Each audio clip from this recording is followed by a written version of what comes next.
అందరికీ నమస్కారం. సైన్స్ అంటే కేవలం పెద్ద పెద్ద ప్రయోగాలు, ఫార్ములాలు మాత్రమే కాదు. దానిక్కూడా ఓ భాష ఉంది. అదే కొలత యొక్క భాష. ఈరోజు మనం ఈ యూనివర్సల్ లాంగ్వేజ్ వెనుకున్న రహస్యాల్ని, దాని అక్షరాల్నుంచి గ్రామర్ వరకు అన్నీ తెలుసుకోబోతున్నాం. ఇంకెందుకు ఆలస్యం, మొదలు పెడదాం. సాధారణంగా మనం మాట్లాడేటప్పుడు భారీగా ఉంది లేదా చాలా దూరం అంటాం గదా. అసలు దాని అర్థమేంటి అంటే, నేను కొంచెం ఉప్పు వేయమంటే వేరేవాళ్లు వేసే కొంచెం ఉప్పు రెండూ ఒకటేనా? వంటగదిలో అయితే పర్లేదులే అనుకోవచ్చు. కానీ అదే ఒక రాకెట్ తయారు చేసేటప్పుడు అక్కడ ఖచ్చితత్వం అనేది ప్రాణంలాంటిది, అవునా? అందుకే ఏదైనా ఖచ్చితంగా నిర్మించాలన్నా, కొత్తది సృష్టించాలన్నా, లేదా ఏదైనా కనుక్కోవాలన్నా మనుషులందరికీ ఇలాంటి అస్పష్టమైన ఐడియాల నుంచి బయటపడి అందరూ ఒప్పుకునే ఒక సిస్టమ్ అవసరమైంది. చూడండి, చిటికెడుప్పు కూరలో అటూ ఇటూ అయినా పర్వాలేదు. అదే రాకెట్ ఫ్యూయల్ మిక్స్ చేసేటప్పుడు అలా జరిగితే కథ వేరే ఉంటుంది. ఒకప్పుడు పరిస్థితి ఎలా ఉండేదో తెలుసా? పూర్తి గందరగోళం. ఫ్రాన్స్లో సిజిఎస్ సిస్టమ్, బ్రిటన్లో ఎఫ్పిఎస్ సిస్టమ్, ఇలా ఒక్కో చోట ఒక్కో పద్ధతి. దీనివల్ల సైంటిస్టులకి, వ్యాపారులకి తల ప్రాణం తోకకొచ్చేది. ఈ కన్ఫ్యూజన్కి ఫుల్ స్టాప్ పెట్టడానికి ఫైనల్గా 1971లో ప్రపంచమంతా కలిసి ఒక ఒప్పందానికి వచ్చింది. ఆ ఒప్పందమే సిస్టమ్ ఇంటర్నేషనల్, లేదా మనం సింపుల్గా పీల్చుకునే ఎస్ఐ యూనిట్స్. ఇది నిజంగా ఒక విప్లవాత్మకమైన మార్పు.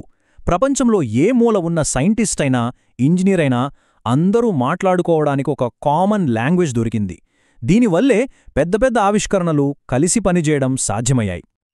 సరే, మరి భాష దేని గురించి మాట్లాడుతుంది? ఇది భౌతిక రాశులు లేదా ఫిజికల్ క్వాంటిటీస్ అనే వాటి గురించి వివరిస్తుందన్నమాట.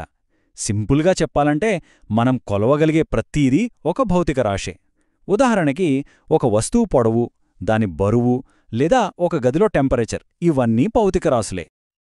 ఇక్కడొక ఆశ్చర్యకరమైన విషయమేంటంటే, మనం కొలతల గురించి మాట్లాడే ఈ పెద్ద భాష అంతా కేవలం 7 ప్రాథమిక యూనిట్ల మీదే ఆధారపడి ఉంది. అవును, నిజమే. వీటిని మనం మన రియాలిటీకి వర్ణమాల అంటే ఆల్ఫబెట్ అని చెప్పుకోవచ్చు. ఈ 7తోనే మనం కొలమగలిగే ప్రతీదాన్ని నిర్మించొచ్చు. ఇవే ఆ 7 మూలస్తంభాలు. పొడవుకి మీటర్, బరువుకి కిలోగ్రాం, సమయానికి సెకండ్, ఇలా మొత్తం 7. వీటిని రియాలిటీకి సంబంధించిన లెగో బ్లాక్స్ అని కూడా అనుకోవచ్చు. ఎందుకంటే మనం కొలిచే ఎలాంటి సంక్లిష్టమైన విషయమైనా సరే చివరికి అది వీటి కలయికే.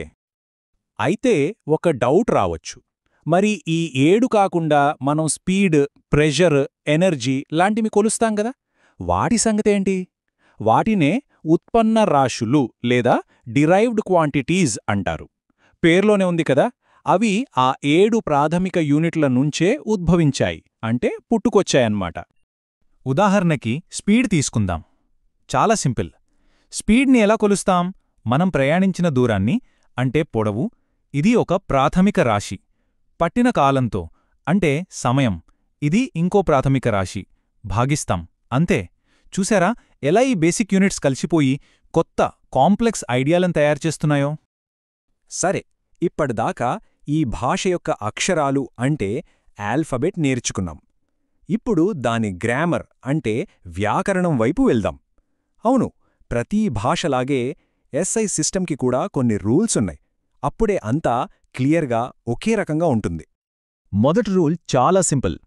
యూనిట్ పూర్తి పేరు రాస్తున్నప్పుడు అది ఏ శాస్త్రవేత్త పేరు మీద ఉన్నా సరే ఎప్పుడూ స్మాల్ లెటర్తోనే మొదలుపెట్టాలి. అంటే న్యూటన్ అని రాయాలి, న్యూటన్ అని క్యాపిటల్ ఎంతో రాయకూడదు.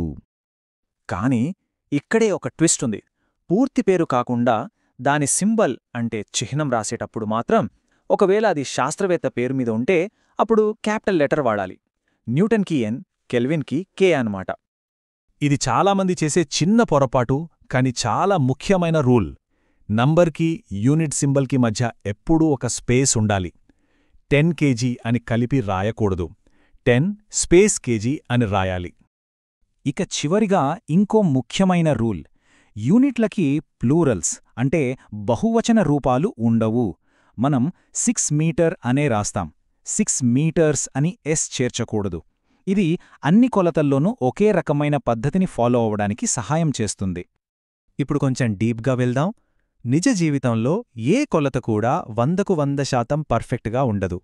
ప్రతి కొలతలో ఎంతో కొంత అనిశ్చితి అంటే అన్సర్టనిటీ ఉంటుంది. సైన్స్ ఈ నిజాన్ని ఒప్పుకుంటుంది. అంతేకాదు, ఆ అన్సర్టెనిటీని కూడా లెక్కలోకి తీసుకోవడానికి కొన్ని పద్ధతుల్ని డెవలప్ చేసింది. ఇక్కడ మనం రెండు ముఖ్యమైన పదాల గురించి తెలుసుకోవాలి: ఖచ్చితత్వం యాక్యురసీ మరియు నిర్దిష్టత ప్రిసిషన్. ఖచ్చితత్వం అంటే మనం అనుకున్న అసలైన విలువకు ఎంత దగ్గరగా ఉన్నామనేది. నిర్దిష్టత అంటే మనం ప్రతిసారీ కొలిచినప్పుడు విలువలు ఒకదానికొకటి ఎంత దగ్గరగా ఉన్నాయనేది. ఒక మంచి సైంటిస్ట్ ఈ రెండూ సాధించడానికి ప్రయత్నిస్తాడు. కొలిచేటప్పుడు తప్పులు జరగడం చాలా సహజం. కొన్నిసార్లు వాడే పరికరంలో లోపముండొచ్చు. దాన్ని సిస్టమాటిక్ ఎర్రర్ అంటారు. లేదా ఊహించని కారణాల వల్ల చిన్న చిన్న మార్పులు రావచ్చు. వాటిని ర్యాండమ్ ఎర్రర్స్ అంటారు. ఈ తప్పుల్ని గుర్తించి వాటిని అర్థం చేసుకోవడమే సైంటిఫిక్ ప్రాసెస్లో ఒక కీలకమైన భాగం. ఇంతకీ ఈ యూనివర్సల్ లాంగ్వేజ్ నేర్చుకోవడం వల్ల మనకొచ్చే అసలు లాభమేంటి? లాభమేంటంటే ఇది మనకు ఒక అద్భుతమైన శక్తినిస్తుంది. ఒక చిన్న అణువులోని కేంద్రకం నుంచి ఎక్కడో ఉన్న పెద్ద పెద్ద గెలాక్సీల వరకు దేన్నైనా సరే కొలవగలిగే, వివరించగలిగే సామర్థ్యాన్ని ఇస్తుంది. అతి చిన్న స్కేల్ నుంచి మొదలుపెడదాం. ఇక్కడ మనం చూస్తున్నది ఒకే ఒక ప్రోటాన్ యొక్క బరువు. అంటే మన పదార్థాన్ని తయారుచేసే మూలకణాల్లో ఒకటి. ఆ నంబర్ చూడండి, అది ఎంత చిన్నదో మనం ఊహించలేం కూడా. కానీ మన కొలతల భాష దాన్ని కూడా ఖచ్చితంగా చెప్పగలదు. సరే, ఇప్పుడు స్కేల్ని పూర్తిగా మార్చేద్దాం. విశ్వంలోనే అత్యంత భార్య వస్తువుల వైపు చూద్దాం. ఇది చంద్రశేఖర్ లిమిట్. అంటే ఒక నక్షత్రం తన బరువుకి తానే కుప్పకూలిపోకుండా ఉండగలిగే మ్యాక్సిమం బరువు అన్నమాట. చూశారా మన భాష ఎంత చిన్న వస్తువుల నుంచి ఎంత పెద్దవాటి వరకు విస్తరించి ఉందో? ఇక దూరాల విషయానికొస్తే మనం కొలవగలిగే అతి చిన్న దూరాల్లో ఒకటి ఫర్మి. ఇది దాదాపుగా ఒక అణువు మధ్యలో ఉండే న్యూక్లియస్ సైజ్ అంతా ఉంటుంది. ఒక్కసారి ఆలోచించండి, మనం కంటితో ఎప్పటికీ చూడలేని ప్రపంచాల్ని కూడా ఎంత ఖచ్చితంగా కొలవగలుగుతున్నామో. దీనికి పూర్తి ఆపోజిట్లో ఉంది పార్సెక్. అంటే దాదాపు 31 ట్రిలియన్ కిలోమీటర్లు. ఆస్ట్రానమర్స్ నక్షత్రాల మధ్య ఉన్న అంతులేని దూరాలను కొలవడానికి దీన్ని వాడతారు. మళ్ళీ అదే విషయం, మన కొలతల భాష యొక్క రేంజ్ ఎంత అద్భుతమైందో కదా! సో అణువుల నుంచి గెలాక్సీల వరకు దాదాపు ప్రతిదాన్ని వివరించడానికి మనం ఒక భాషను తయారు చేసుకున్నాం. ఇది మనిషి మేధస్సుకు ఒక గొప్ప నిదర్శనం. కాని ఇదొక ప్రశ్నను మిగిల్చుతోంది. అసలు మనం కొలవలేనివి ఏమైనా ఉన్నాయా? మన ఈ భాషకు కూడా అందని రహస్యాలు ఈ విశ్వంలో ఇంకా ఏమున్నాయి? భవిష్యత్తులో మనం ఏం కనుక్కోబోతున్నాం? ఆలోచించాల్సిన విషయమే.